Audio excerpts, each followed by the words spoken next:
黄金在创出了新高之后呢，形成了一个类似的假突破哈，目前已经下跌了8%，正在跌破这一条关键的支撑线哈，所以很多读者就很害怕，因为前面已经创了3次新高，这是第4次了，然后生怕它会这样子下来。那么我们今天呢再讲一下黄金这个品种。那今天呢还是老习惯，如果今天的内容对你有一点帮助的话，请你花1秒钟点一个赞啊！如果是新的朋友，请你花1秒钟点一个关注。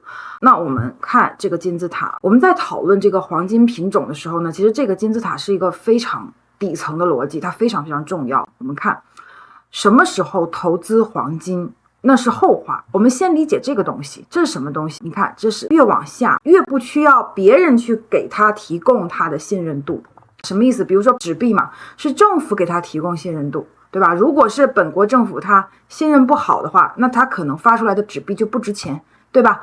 那最上面呢是金融衍生品，如果别人拿一个金融衍生品作为抵押让你去借他钱，你愿不愿意啊？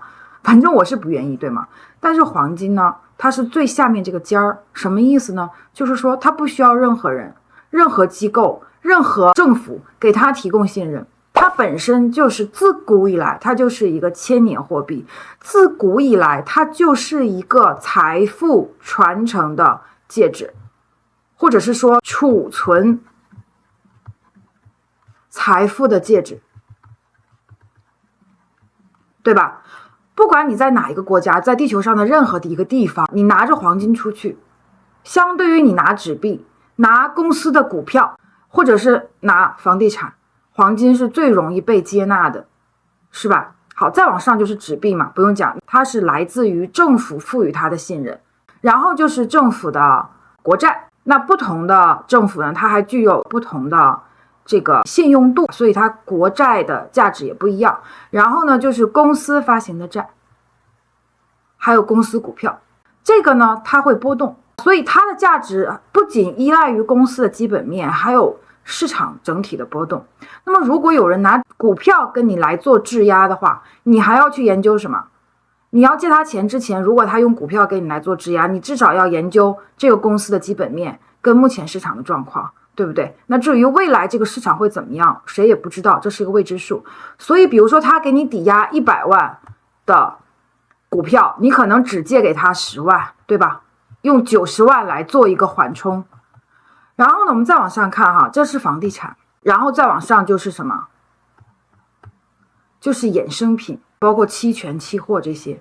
那上面呢，如果有人用期权跟期货来做抵押让我借他钱，我肯定更不愿意，因为它波动很大，而且很复杂，很难理解，而且很难变成流动性，几乎没有什么流动性。那么这个东西呢，当然了，上面这些东西也可以创造财富，而且很多时候呢，它创造财富要比黄金给我们创造的财富更大，比如说它上涨更高。那什么时候会选择黄金呢？就是说它既然是储存财富的最重要的一个介质的话，同时它相对于其他这些所有的东西仍然在低估的时候，我们更会去选择它。就是说如果它们都一样，那我们可能会更倾向于选择黄金，因为它自古以来就是储存财富的介质，对吧？那么如果说黄金比它的性价比要更高的话，那我们会选择它。所以就我个人来说，我今天分享就是我个人的哈，就我个人的看法，就我个人来说，基于这一幅图的逻辑，再加上如果黄金大幅度的相对于这些东西还低估的话，我会把我的很大一部分的家庭资产或者是说资金用黄金来保值，放到它上面等待。它可能不一定会在下一个礼拜或下一周给我创造价值，可是拉长周期看，它是储存财富最好的方法。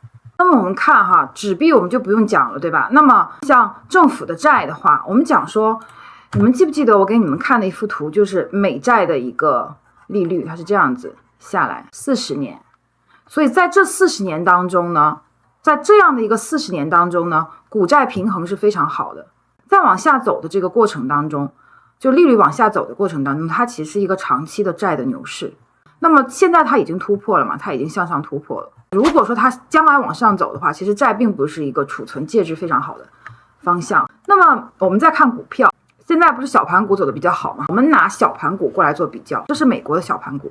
如果我们用美国的小盘股，用黄金来计价美国的小盘股，我们可以看到是这样的一幅图。那么这是2020年的时候，这是2018年的时候。目前这一条趋势线看到吗？它在很高的位置，它现在是个很高的位置。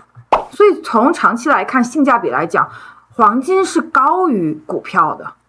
包括我们也对比过标普500，黄金也是高于股票的。我们再看房地产，这是美国的房地产。如果我们用黄金来计价美国的地产，它是一个这样的啊，这是什么时候？这是2008年。那这样是什么意思？这是房地产跑输的时候。可是其实本质上呢，在这个过程当中呢，房地产的价格依然是上升的。这里还没有到哈，我们这样就再往下，房地产的价格依然是上升的。但是呢，黄金它跑得更快，所以我们会看到一个这样的周期。那么这里呢，美国的房价也是下跌的，但是说就是黄金是跑赢它的嘛，以黄金计价的房价是往上涨的。那我们再看中国房地产。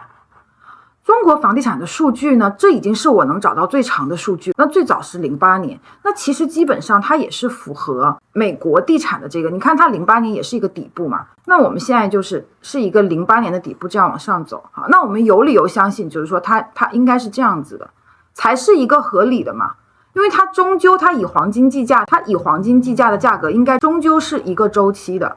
为什么它不能是这样子，而一定是这样子？因为什么？因为它不是纸币哦，因为它不是以纸币来代替它的价格，黄金的储量是有限的，纸币是逐渐贬值的，所以以黄金代替的房地产的价格，它更应该是一个平的一个周期线，而不是像股市是一个这样子的，明白吗？它不是可以超发的东西，可以超发的像纸币，它可能是这样子啊，包括白银，它这个也是不存在的。如果说不只是美国的房地产，中国的房地产，其实从我个人角度觉得，我认为就是说从长周期看，它依然是没有黄金来保值的。我们讲说我们投资啊，家庭财富的传递也好，去储存它也好，它不可能是一个1年或者2年的事情。很多读者觉得说，哎，你看我们最近1年到2年，我股市也跌啊，什么都跌，然后我现在好像没有赚到钱。但是呢，我非常希望大家能够更愿意去等待。90%的人是不愿意等待的。其实我们现在要做的事情就是把钱放到合理的地方，相对于其他资产更低的地方，然后等待，可能会等待久一点。可是呢，这个久的等待它是会有回报的。就是说我从来没有看过一个人，或者是看书看到一个人，他是用日内交易发了大财的。什么叫日内交易？就是快速的短期这种交易。有没有发财的？有，可是他会破产很多次，对吧？我们看那个利弗摩尔的书，他是短线的高手，他破产非常多次。我相信大部分读者还是不愿意去经历这样的事情。就是我们普通人的心理素质也好，还是认知程度也好，能够坚持得了的东西，其实本质上是长周期的东西。就是你坐的位置，你的仓位，你的配置是从长周期看是合理的，然后你去等待，这样才更科学。所以我想回答前面我们讲的这个问题，就是说黄金现在一这样子怕不怕？我不怕，我依然会坚定的买，依然会坚定的把我手里的资产的一部分资金放到这个金字塔最尖尖的地方，因为它是1000年以来储存和传递财富最基本的东西，同时它相对于上面所有的东西目前是在低位的。希望今天的视频对你们有帮助，如果有的话请帮我点一个赞告诉我，然后新读者的话请你点一个关注。